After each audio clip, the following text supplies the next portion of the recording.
আজ হাজার হাজার মুসলিম মানুষ, এই যে বিডিআর, আমি 900-র উপরে বিডিআর পেয়েছিলাম।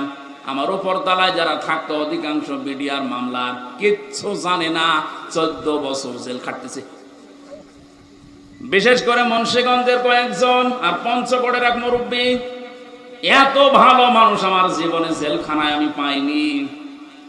ওরা কোরআন শরীফ মাথায় নিয়ে, হাতে নিয়ে, বুকে নিয়ে বলতো, হুজুর আমি কিচ্ছু জানি না, আর 1 বছর পরে রিটায়ার্ড হয়ে যাব, শান্তিতে আছি।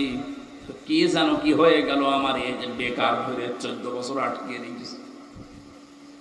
এখন যিনি দায়িত্বে আছেন, স্বরাষ্ট্র উপদেষ্টার দায়িত্ব পেয়েছেন জাহাঙ্গীর আলম, এ লোকটা কিন্তু এই বিষয়গুলো সব তার নখদর্পণে আছে।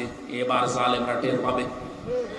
ধোঁকা দিয়ে, বোকা বানিয়ে, মানুষের চোখে ধুলো দিয়ে বহু চিটারি বাটপারি করেছেন, এখন আর ছাড় নেই। আমরা এখান থেকে আহ্বান জানাচ্ছি, যারা